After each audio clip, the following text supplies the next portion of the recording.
back with you another night. How's that going? So I am super duper excited.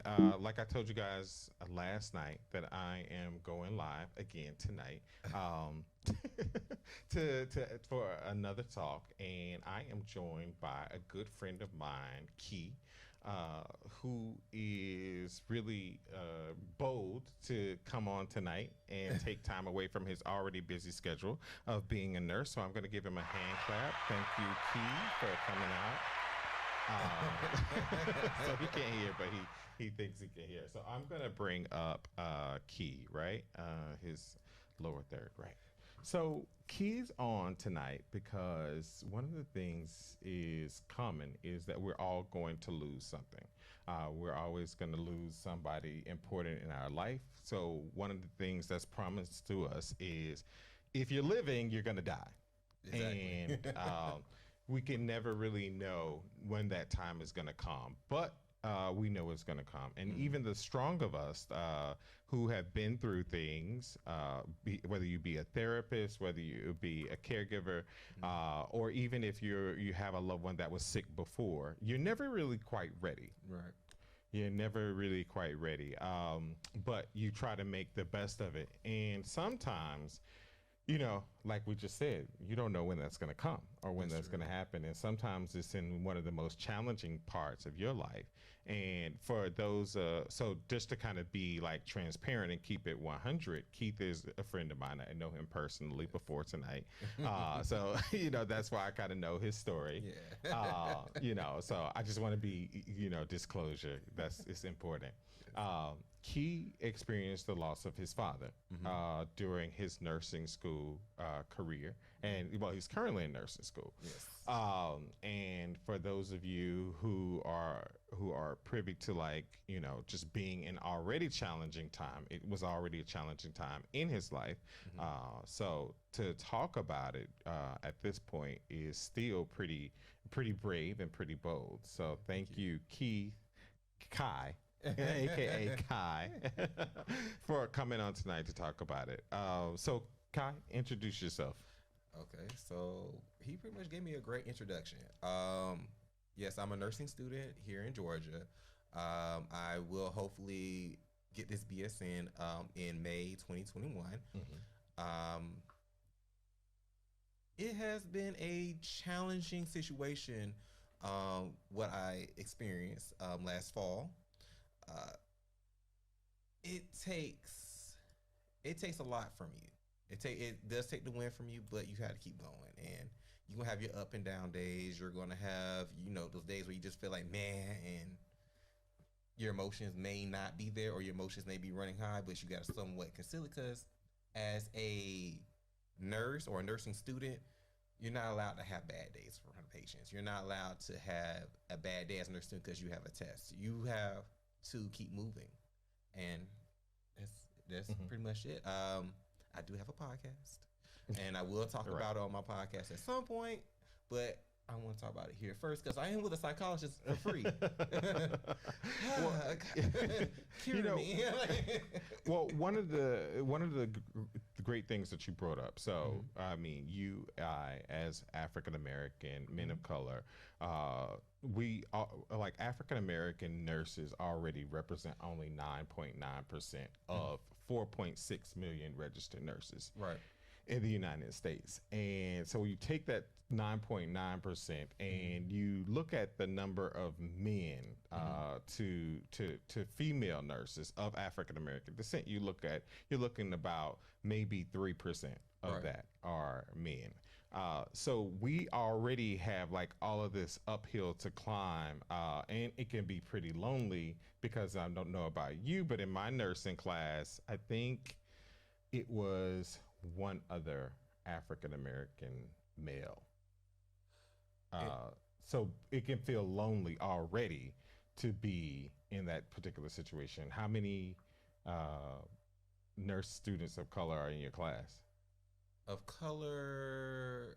Oh, that's a good question. I'm not really sure because now we moved transition to being online, Mm-hmm, mm-hmm, and I have switched cohorts, mm-hmm. so I really can't tell you how many because it's just like I have not yet met them, but in my previous cohort, it was like one other male, African American male student, and then there was 7 of us in total. Mm-hmm. And when we, you know that moment where you have that natty silly moment where you're like, oh my god, and that sea of alabaster, you're like.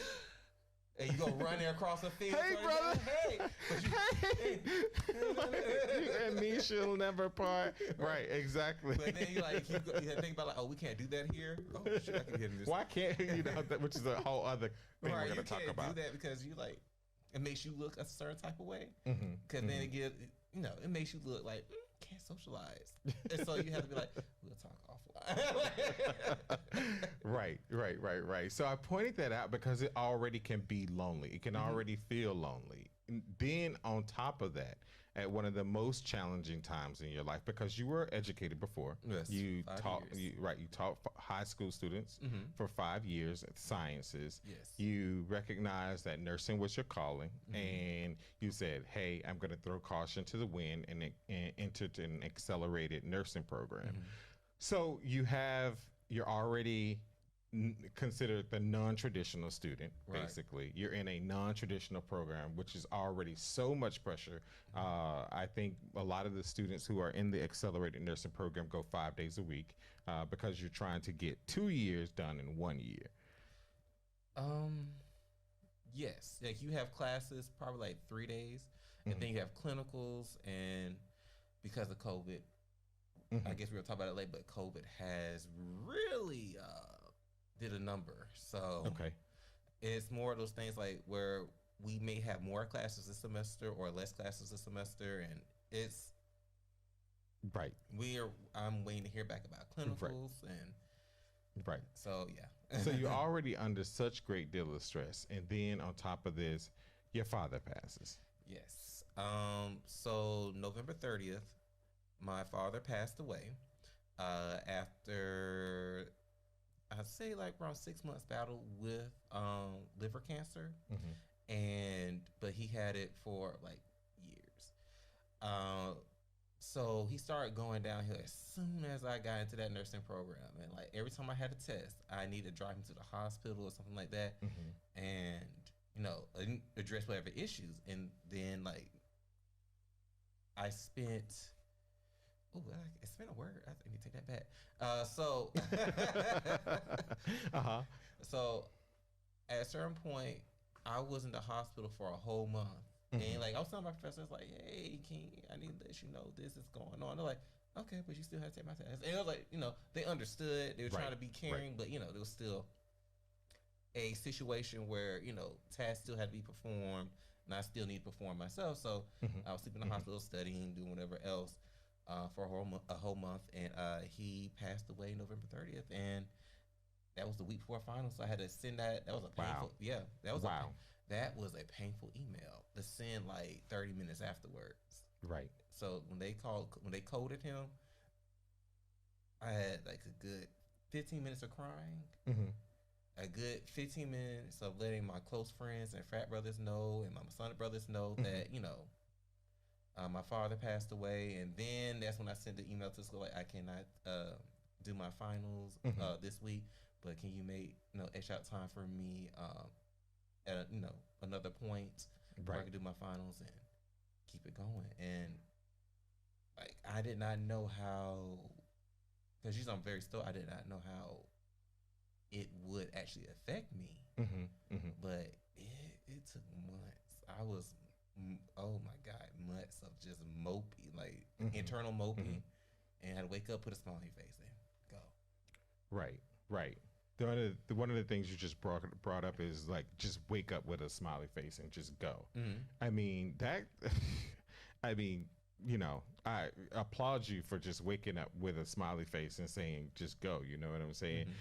In this, at the same time, I kind of know a bit of your struggle, right? You were a nursing student, so you're there examining nursing care, doctors taking care of your loved one. So you're not just kind of like a son who is there, at his father's bedside. You're also becoming a nursing professional who is recognizing when things aren't going right, when things aren't right or appropriate. Right. Like there was one instance where the nurse left medicine with my mother to give my father, and you know that's cut. What that whole name? Oh, we know her name because me and my little sister at a certain point we like, oh god, okay, write her name down, write her name down, and we was like, because it was one of those moments like, why would you? That's like nursing 101. Was this a nursing home? Huh? Was this a nursing home? Don't tell me this is a hospital. It was a hospital. Wow. Okay. It was right down the street. Okay. Okay. Literally like that, right down the street. If you know what I'm trying to say. Okay. Yeah, I know. Yeah. And she did that, and he was like, ma'am, that's not what you do. But I understand you have been a nurse for 35 years, and you get tired being on your feet, but you still need to stand over the sick guy and give his medicine to him, even though he's not chewing. And then like, what else she do? She did something where she drew up his gastric fluid out his NG tube, and then she squirted it out. And then you're supposed to put it back in. Right. And so I was like, you start seeing these things as a nurse, as being a nursing student, you start noticing stuff that's being done around you. Right. You go like, no, I don't want. How about I take your colleague? You go collect yourself. Right. And then there was another nurse who, the night before he was admitted to ED. She did some things, and then my sister said my brother's nursing student. He says like, that's not what exactly you did. Your brother's all textbook right now. I have experience. Okay. And I said, I've been a nurse for 31 years. I said, well, you know what? Okay, you know what? There's things you say out loud. Right. Because I know as an educator, there's textbook ways of handling academics for children, but then there's actual experience. But one thing I'll never say as an educator is like, okay, no, that's not what you do. Don't do the textbook. Like, I will never say that out loud. And she did some things that were quite questionable. And, it led to a lot of stuff. And then my father went downhill soon after her care. But again, my father had liver cancer. And many people have to know that liver cancer is not like any other, well, it's like pancreatic cancer almost. It's hard to treat. It's hard to diagnose. It's very difficult.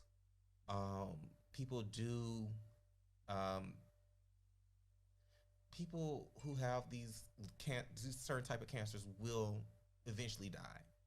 And it's nothing you really can do. It's not like prostate or breast cancer where you can remove as soon as you find it, or it's been determined that you have it. It's one of those things like where, okay, what can we do to elongate life, or what kind of palliative care? And I who studied cancer before in other academic offices, know that cancer is a hard thing to beat, and having liver cancer, pancreatic cancer, lung cancer, whatever, brain cancer, those are cancers that will kill. I mean, because it's hard to diagnose. Ovarian cancer too, but yes. And my father had liver cancer, and so we were happy to find out that we found about 2013, and in 2019 he passed away. So all the way up until July, everything was cool. And then again with those cancers. So being in the middle of having a palliative conversation as the son, as a nursing student, and also the pressure of being in nursing school, how did you hold it all together? Okay, I did it. Oh no, Go ahead, own it. This is own it. Well, I had classmates who helped me. I've had, family members who knew that, okay, we need to back away because he needs to study. I had encouraging words from frat brothers and sorors, because we the only ones that have sorors. So we're going to a commercial, so I can. Just gotta let you know. I mean, everybody has an auxiliary group, but we constitutionally bound. And so, Okay. Okay. Let's do this on this show. Let's do this on this show. what's it? Uh, So, so we're blue skies. um, but no, I had I had a village, mhm, and without them, I would never got through. Like when I needed to study, I had two female nursing students come to my aid and like, okay, Keith, this was talked about on the test. This is what you need to look at when you review. This is how you need to review for this. I was, I mean, like big ups to them for showing me what's going on because that whole week gone. What else happened? Oh, it it was difficult. Then that next semester, I had to come back, and you lost your father November 30th, buried him December 7th, and that's around Thanksgiving. So we're putting all of this into context. Right. And then right before Christmas, and so did you think I did not have anything? I mean, like, in fact, I was told that I had to come back and take my exams either that second week in December, which was like that week right after my dad's funeral. And or go take all my final exams like January 2nd, the day before class gets started. And that was like, you know what? I'm gonna go ahead and take my final exams December 13th, the 16th, and the 17th. And that's what I did. And I sucked it up, went in, took my finals, passed my classes, thank God. My professors understood. Good. Okay. Well, Now, to the most part, right? Not for the most part. Did they understand, and were they? I mean, I'm not an educator for that particular reason because I lack empathy, but because of the sense that I just know you have deadlines as an educator. So, but at the same time, you have to be human, right? Like, and when you're a nurse, we're taught to care. Right. Or we're supposed to have that fundamentally there already. Right. And so what happened was, when I emailed all my professors that day, and it was like, okay, well, like this is gonna happen. So the lead professor she gave a schematic of time of what things need to be done. It wasn't like, oh, I'm sorry to hear that, or it was nothing like that. It was like, this one needs to be done. I was like, okay. Then another professor, the sweetest woman who still helps me out to this day, gives me everything I need, like from workbooks to like, hey, heads up, this is happening coming down the pipeline. She went, oh my God, Keith, I am so sorry. When do you want to take your final? I got you. When do you want this to happen? Right. And then I had another professor, and she was like, okay, I'm going to follow the lead professor, but she's the one who said, you need to take it the second week. So I said, I'm going to choose Friday, the latest part of it, and I said, I'm just going to push through this, get it done. Now, her right there, I thought it was sort of cold-blooded, but then she ended up like, like, okay, I understand that you have some gaps, I got you. And I understand what's going on. So, like, even though she acted a certain type of way, she knew. She knew, like, okay, he's going through right now. Right. And then the other professor, I didn't really hear back from her. Okay. She was sort of like, you can, one thing she said, like, oh, you can sit out one semester. I said, why would I sit out? I mean, I know my father passed away, but is there not any accommodating things you can do? Right. And like, is there not something people I can speak to? There was none of that. Like, have you thought about sitting out? And I'm like, no, I really can't because I pretty much gave up my other career to do this. Exactly. You gave up your other career to do this. So, so you kind of feel like, hey, I got to be successful at this. I got to get this done. That's one of the things that kind of get on my nerves too, is when professors think it's so simple that, that I think that, I think that they don't quite get the fact that we can't just sit out. I remember a professor in my graduate studies, and I wasn't doing quite so well. And she was like, "Oh, you're not doing so well." She didn't ask me what was going on. She said, "I'm sure you can go home and come back." And I was like, I can't go home. Like, are you crazy? Like, how am I going to explain to my mom that her son was like, weak or whatever, and now I'm at home? Like, what the? It's not that simple, And I think I think you add like the layers of being young, black man, really trying to accomplish. And then, let's be honest. You were older, Yeah, I'm in my trying 30s. to, I may not look it. trying to deal with friends. So now you also have status to go through. How do you tell people who knew you were in nursing school, "Well, I'm sitting out this semester"? And you're like, Right, because like, I can't get over stuff. I'm like, right, especially as a black man, we're always taught like man up, and sometimes there's a time where you have to be strong, but there's a time you have to be weak. And how it came at me when I thought about it later, I said maybe I could have set out a semester, or I should not have taken certain courses. Because when I came back that following semester, it's not before anybody dies in your family. It's after. right, It's that aftershock. right. And when everything starts hitting you, and you start having the dreams that they're still there, or and it hits you, and you wake up crying sometimes, and you really don't have nobody to tell, because again, I'm the only son. Right. I have sisters, so I can't really tell them I'm being affected this way when they're going through, and they were daddy girls. I'm a mama's boy, my mom's hard as nails. So it was like, so we talk about somebody who can't really, somebody like say get over it. Right. I'm that person, but Right. when I'm trying to tell myself to get over it, it doesn't quite work. So I came back that next semester, and that was the hardest semester, because I came into the semester where I actually started doing clinicals. And now I'm actually watching people. I've never seen anybody die until November 30th. I've never seen anybody die until November 30th. Right. My father was the first time I ever seen somebody get coated, flatline. Oh, Jesus. I've never seen that happen. Right. And so now I'm in on that's the med trauma. But right. Go ahead. Yeah, that's trauma. And now I'm on the med surg floor. I'm like, okay.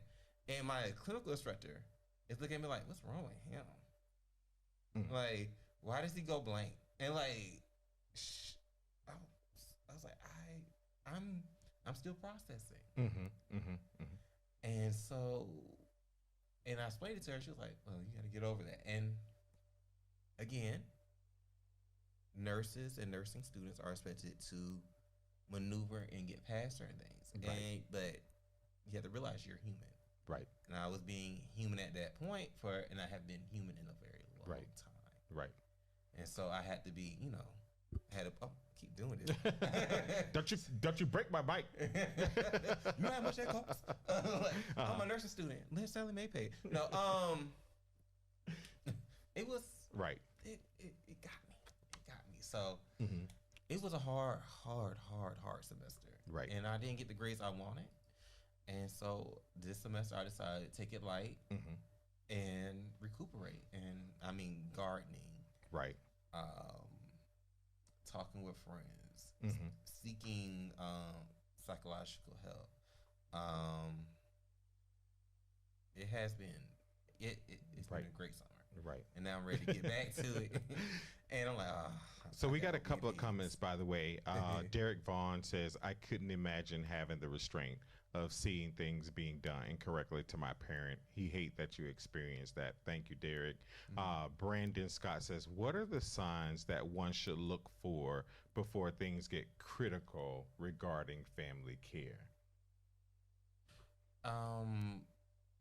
Like, how do you, I guess from the sense of how do you, what do you look for to get started about kind of, about conversations before things really get critical, and you're thrust kind of into the situation. Like, say for instance, a DNR versus maybe uh, remaining, full code, for lack of better word. Well, if your family, I'm sorry, if the person who decides that they want, and okay, I'm not a nurse yet. I have not passed anybody's boards, so I'm only taking practice tests at this point. But what we have been taught to do, if anybody says they want to be a DNR, be it grandma, And that means do granddad, not resuscitate, by the way, that guys. means do not Yeah, resuscitate. that you don't That's want their decision. the CPR and invasive things. Okay, go ahead. Right. That's their wishes. Now, if that person has not made that decision, then what you have to do at that point as a family is, you have to see how everybody else feel. And then, you voice your own opinion. Like, even if you're the only person say, I want them to be resuscitated, but everybody else says DNR, then you need to go with the majority and understand, okay, this is what they want. And you know what you want in your heart. And I know it's painful to say let it go, but you have been outvoted. And this is a family situation. Anytime that you talking about death, it's a family situation. My mother came to us and said, what do you want us to do? And we said resuscitate. Me and my sister said resuscitate. She said she will stand down because, even though it's her husband and they've been together for 46 years and married for 40 years, I'm not sure what they were doing for those past 6 years before they got married, but yeah. For another show. Right. Family Secrets show. I'm joking. Family Secrets. Okay. So no, they met in college. So my mom had to finish school before she wanted to get married, and then she wanted to experience life. Okay. But no, she said, I'm gonna stand back. Y'all the grown children. Y'all, my sisters and I said resuscitate. And so we said resuscitate. That's the reason why when he coded, they did, all of this and that, and worked out that way. Now, when it came to, and we part of a Facebook group, and I said, oh my God, palliative care nurses just walking death. Like, they are just so depressing. And so, and like, I did not know how many palliative care nurses was in that group. And I do apologize. There's people do their jobs differently. And I'm so sorry I said walking death. The person I dealt with, she's like, have you thought just letting him go? I was like, I put down dogs and cats and fish. But when a vet say, have you just thought, just let them go? And I was like, but this is different. This is my dad. He's a human, and I just can't, when you put down an animal, and I used to work in the veterinary clinic, there's a solution that you give, and you just inject it, and they go quietly. Humans don't. There's no such thing as that with humans, and so. Can we just say people don't know what the hell to say sometimes? Right. People just don't know what the hell to say sometimes. Right. And then the doctors, that's just the truth. My father had liver cancer. They were giving hydromorphone. I said, won't that affect his liver? No, there's no effect on hydromorphone. Doesn't have an effect on liver. I said, all sedatives, and this is something a learning tool right here. All sedatives will affect the urinary system because it has to pass. That's your filter, and that's your that's your filtering system and your absorption center. Also, with that being said, when somebody's giving a sedative, the nurse has to watch them every 15 to 30 minutes. It does not matter if they have 7 other patients to care for. If somebody's giving opioid, they have to be watched because opioids can lead to respiratory distress. Right. And that's one of the things. Right. My professor's so happy, like, oh my God, he learning. So Bo says, I'm taking a mental break this semester. I'm an older student. Also, time is precious when you're older, trying to accomplish your goals. Thank you both for recognizing it. I'm a mama's boy too. And I know, I think on a previous conversation, Bo, he had recently lost his father while trying to go through this healthcare program. So you brought up an interesting point about kind of like you felt like after the funeral, after like that semester, there's the next semester that was the hardest semester, that was the toughest. Did you feel like your village was still there now that you were past that acute stage, or did you find it difficult to reach out to those people who helped you immediately after your dad's death? It was somewhat I didn't know how to do it. Mm, mm, I didn't know how to reach out. Like I told people, like I don't feel the same. mm-hmm.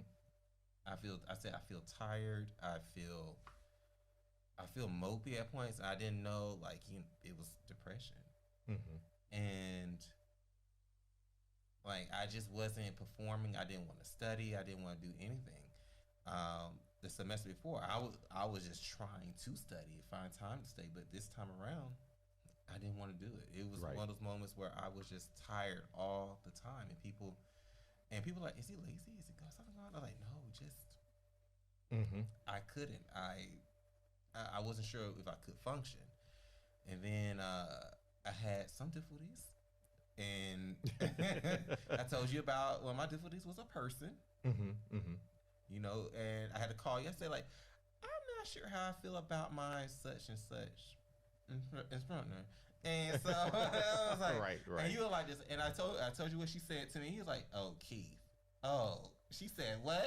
And he was like, oh, and I was like, oh God. And I said, do I need to say something? And he was like, just push through. I said, push. I was like, okay, I'm gonna go ahead and push through. And then she said something really bad one time. He said, Keith, you need to address it. And I was like, you know what? I hate being confrontational, and right now I don't have it in me.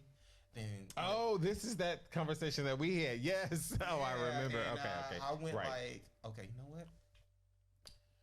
I'm gonna go ahead. I'm gonna have this difficult conversation. I'm gonna speak to the lead professor over this class. Mm-hmm. Then I'm gonna speak to her, and then we're gonna have a kumbaya moment.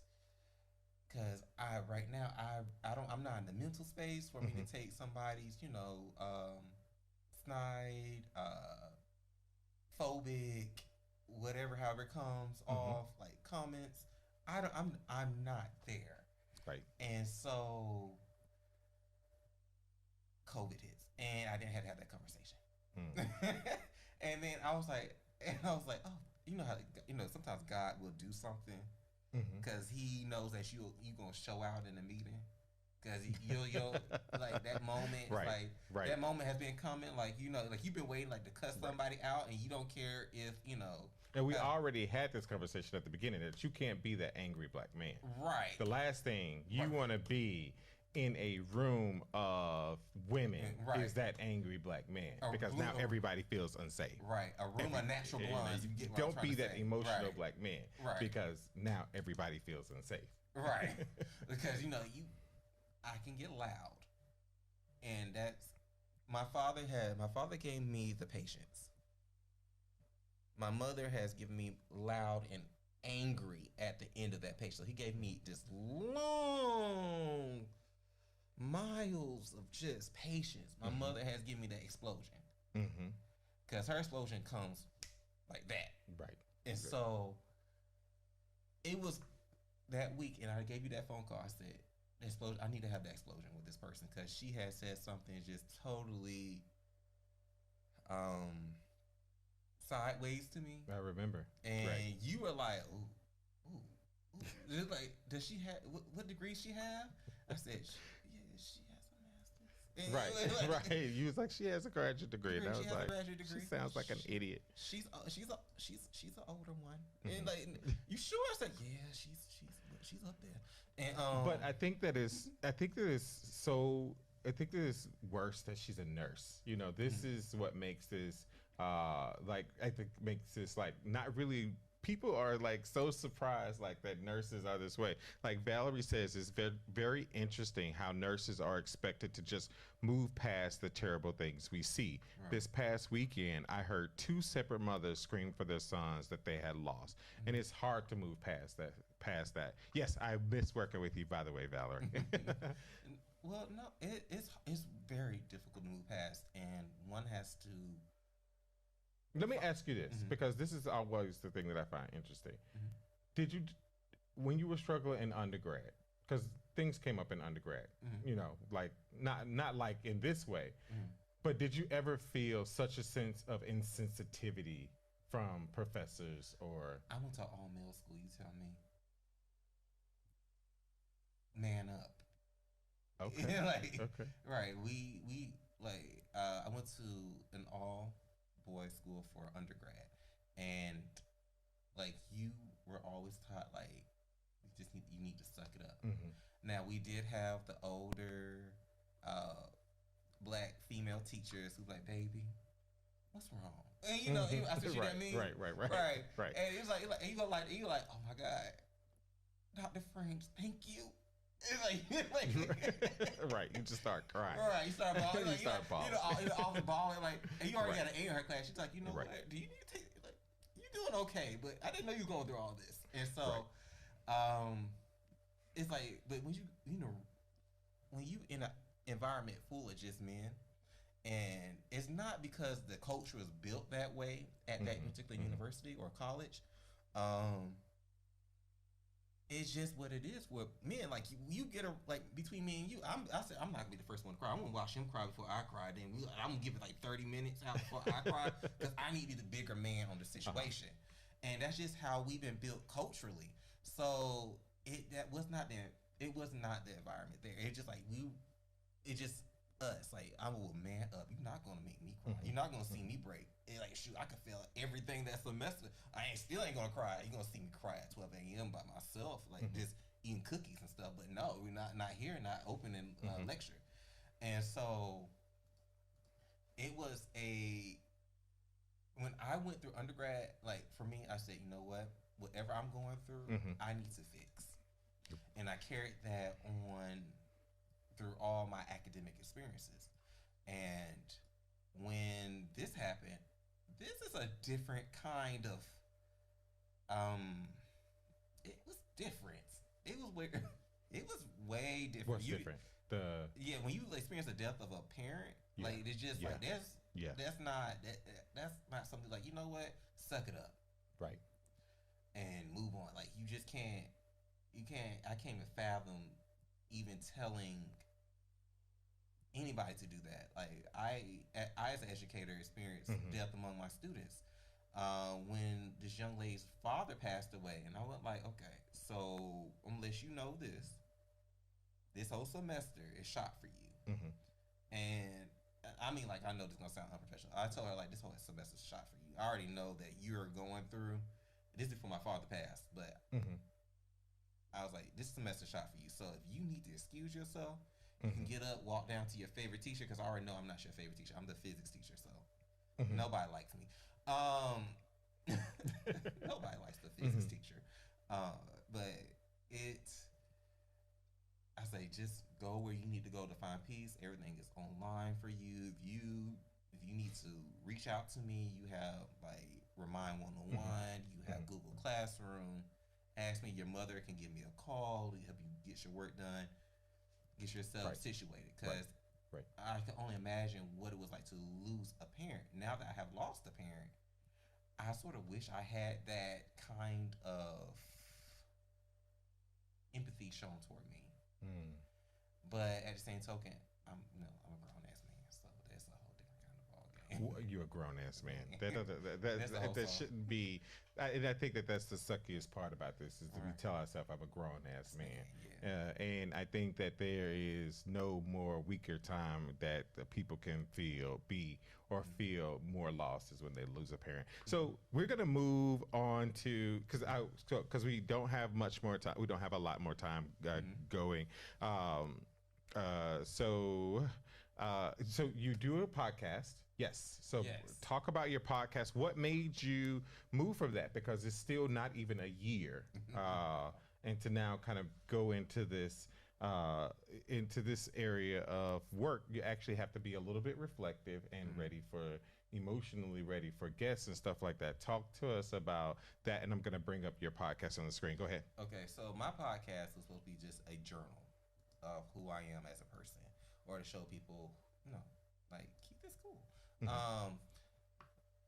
So what occurred for me to do this podcast is another friend had started his podcast. I said, oh, this is pretty cool. I like this. So I want to do a lifestyle podcast.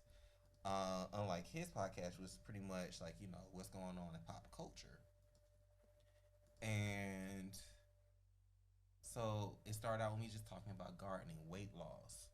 It started out with me just, talking about what I do daily, what I enjoy. And then I said, I want to want to talk about Juneteenth, and that's when I had my first guest. And it was a associate's teacher who decided she wanted to take a mental break from education because all Mm-hmm. this COVID stuff going on. She was like, "This is not the time for me." Right. Right. Okay. And so I used her, and then I used you for Black mental health, and Mm-hmm. another psychologist for Black mental health. And recently we talked about buying homes while Black because it's very difficult. So I know I want to buy a home soon, hopefully after this nursing degree, and I actually start making money by working. Right. Uh, Because how much they pay nursing students these days? they pay.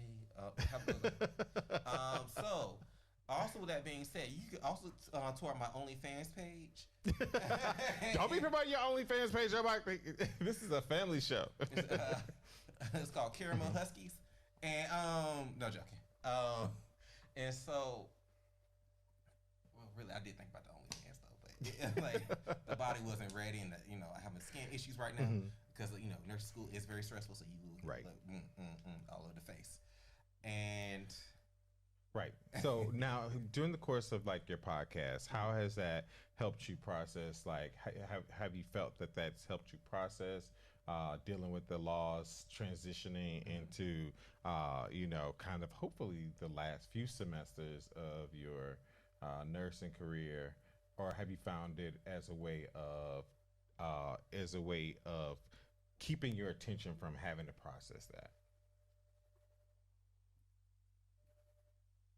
um, the podcast has. I'm not sure. I really can't say that. I mean, like it's been cathartic. It's Mm-hmm. been great. It has given me something to do during these times when I can't go to the gym or I don't feel safe going out to eat with my friends. Like Mm-hmm. Mm-hmm. it gives me a way to express Mm-hmm. myself. So it probably has helped immensely with grieving and like Mm-hmm. just getting over some stuff. Like on my podcast, I have yet to actually speak about my father. I bring it up Mm-hmm. sometimes, but I don't really fully bring it up. But what I will do in soon, what I will do soon is, I guess, talk about it more openly. Mm-hmm. Right now, I try not to get bogged down in it because this semester I'm working in OB and P. So if I'm doing clinicals, I'll be around babies and children. We don't need that. Well, OB and peds, OB, okay, and emotional women. Well, I try not to say that. Mm-hmm. We Women are a pivotal part of our community, Right. and I love them. Because guess what? When I want to be an OB nurse or a neonate nurse, but Oh wow. yeah, Okay. I like babies. So Valerie says when she switched from med surge nursing to emergency nursing, Mhm. she found that she really had to move past things much faster, go see the next patient now. She's also a sane nurse. And so for those of who don't know what sane nursing is, Mhm. it's a sexual abuse nurse, sexual abuse nurse investigator, I don't think, or examiner. So she would be interviewing typically women, men who come into the emergency room and report that they've been raped. Right. And after I have a case, I'm expected to take my group of patients back as soon as possible. Too bad, deal with your feelings later. Yeah, this is one of the most challenging professions, and it spills over into professors' lives. Kinsey James, thank you so much, says a particular kind of trauma. So many things are affected in the death of a parent more than the soul. Mhm. You know. So as we close, I would love for you to talk about kind of what are some things individuals in, like, say for instance, a nursing program, when they do experience like something going on, like losing a parent, the trauma of losing a parent, what can they do to help get through either faster, or what can they do to even expect, or what can we expect as nurses to be more thoughtful about being humane. Well, think about it is you have to realize that you are human and you grieve any way that you must grieve. You got to gain that 10 pounds from eating Chips Ahoy cookies. Do it. Hmm. Like grieve, just grieve. Talk about it, and I will also say that tell your professors that you are going through that because at that point, everybody knows it's not like you trying to be lazy or what's happening. Like you have to, like with my father, I knew my father was ill, Right. Right. and I typed a letter to my professor say, "Hey, this is what's going on right now, Mm-hmm. and I cannot guarantee that um I cannot guarantee my performance. Things like that. I just told him like I I may not be there Mm-hmm. emotionally or mentally. I'm not something around those lines. But you just have to tell them like communicate with them like this is what's occurring.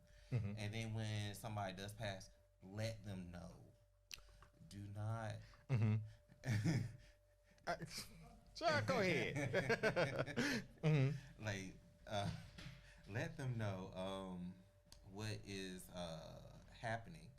Uh, tell them, like, give them timetables, what you can and cannot do. Mm-hmm. Mm-hmm. Ask them what options do you have, and hopefully they'll work with you. Now, I will, even though I'm not sure how paying my professors in the beginning, but they're they were on a timetable. Mm-hmm. They do have heart, and they understand death. And as nurses, they could not be at their fullest point because they were professors and they have to meet everybody at a timetable. Mm-hmm. Everything Mm-hmm. has Mm-hmm. to be met. And I can't fault them for that because I know what that's like as an educator when you have That's to get big of you. right and That's really big of you. right because like there's a little boy I was teaching, well, not little, I taught high school, I need to stop saying little.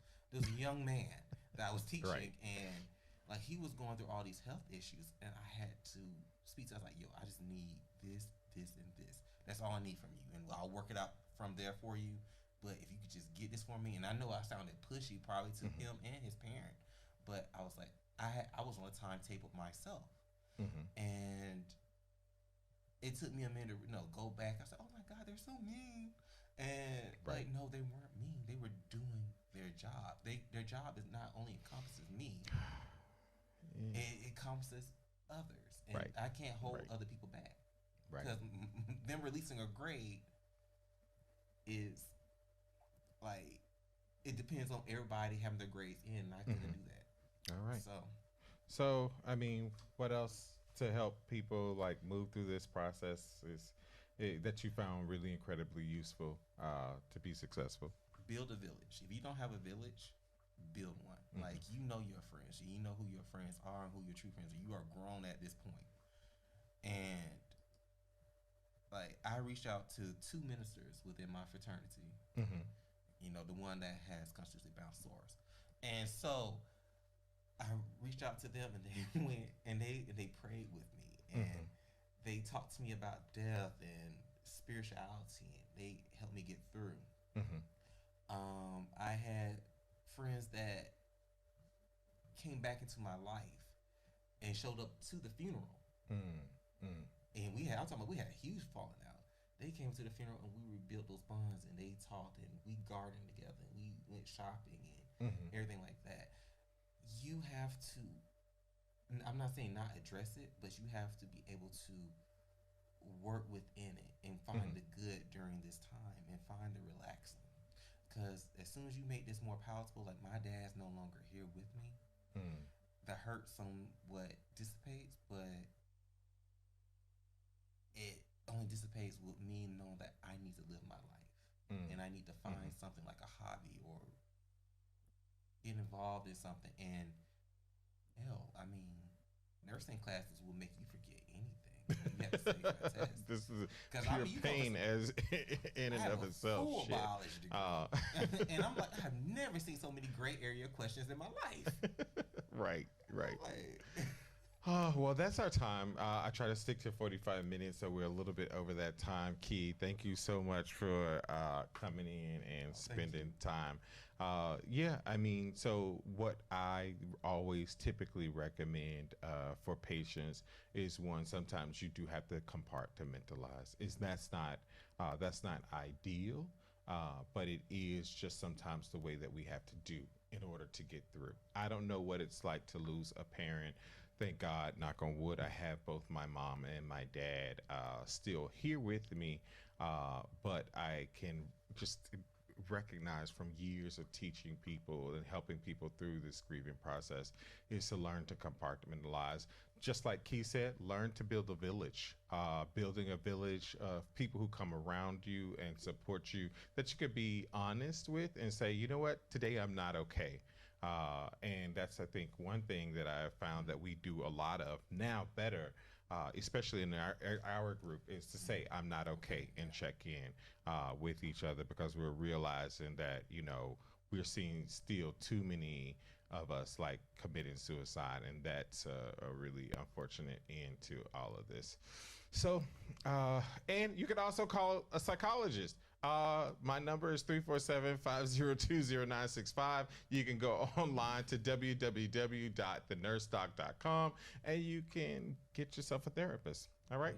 Yeah. Anyways, thank you, Key. I'll give you a hand clap for giving all of this great info, and we'll have a good night.